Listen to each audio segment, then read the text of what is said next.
biggest story of the day. The Speaker of the House of Representatives just asked the House Judiciary Committee to draft articles of impeachment against the President of the United States. Whichever side of the fight you're on, this is a momentous day in history. We should all be paying attention. So keep checking thehill.com for more on that story. I wrote a piece on the opinion page you might also want to see on the same story. But we've got some other big moments you might have missed. The Republicans pull support from a fellow Republican. Apparently, there are still limits.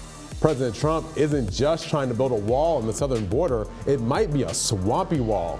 And Brits have no idea how much American healthcare costs, like none. We'll hear directly from across the pond. I'm Jamal Simmons. Here's why you should care.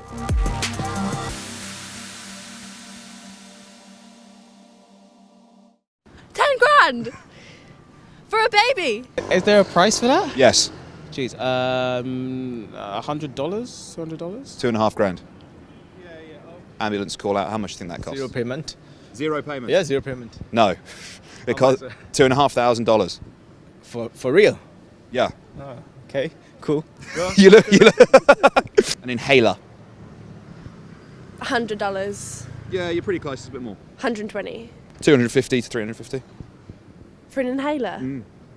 Yes.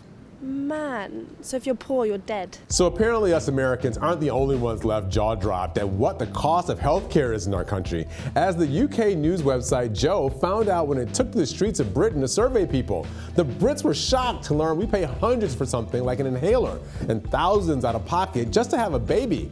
30 grand to be exact.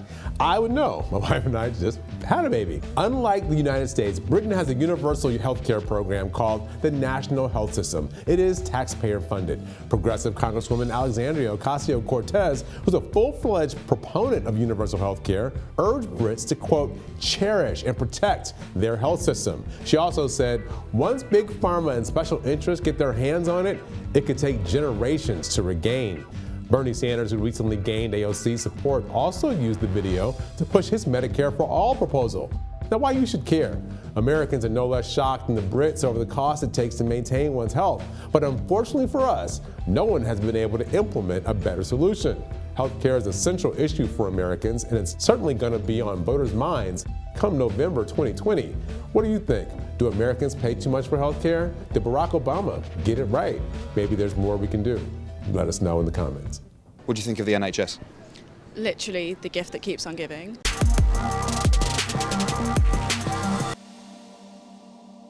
A Republican congressional candidate has been hit by a scandal of his own. Conservative George Buck Jr., who is running against Congressman Charlie Crist in Florida's 13th district, apparently sent a fundraising email calling for Representative Ilhan Omar of Minnesota and her fellow squad members to be hanged.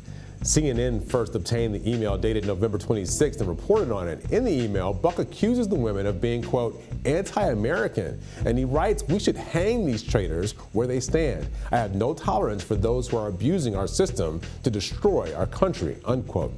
Though his signature was on the email, Buck isn't owning it. In fact, on his Facebook page, he says the headlines are fake, but the National Republican Congressional Committee isn't buying it. The GOP group removed Buck from their Young Guns initiative, which helps prop up promising candidates. In his Facebook post firing back against critics, Buck also wrote, quote, any Republican who calls me out for rhetoric but doesn't call out the Democrats for theirs is a hypocrite. This is the second time in a week that a Republican congressional candidate targeted Congresswoman Omar. Danielle Stella, who was challenging Omar for her seat, tweeted that Omar should be tried for treason. Twitter permanently suspended her account. Why you should care? These two incidents aren't isolated. Ilhan Omar has been threatened plenty since coming to office, as have other congresswomen. Look, politicians can fight about policy. They can charge each other with ethical challenges or even make fun of each other at international conferences. What they should not do is threaten violence. We have these fights in the courts and the legislatures to keep from having them in the streets. If that becomes the norm, our democracy is in real trouble.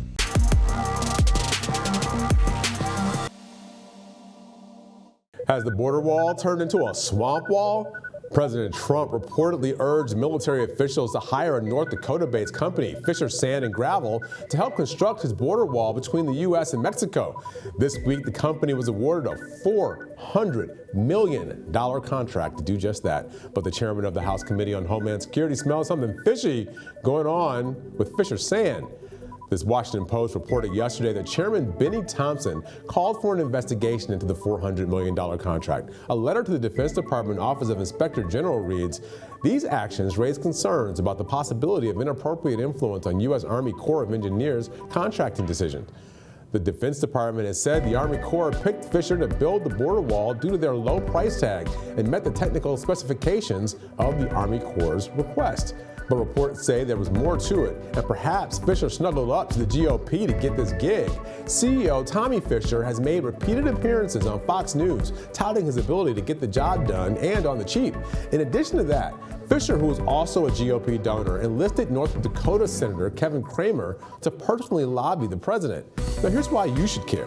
While Fisher may have had a low price tag and the technology to back it up, there are all sorts of questions about how the Trump administration spends tax dollars. There are laws and standards in place to keep politics from driving procurement decisions. But when the President of the United States butts in personally, those rules get called into question, and it's worth asking why.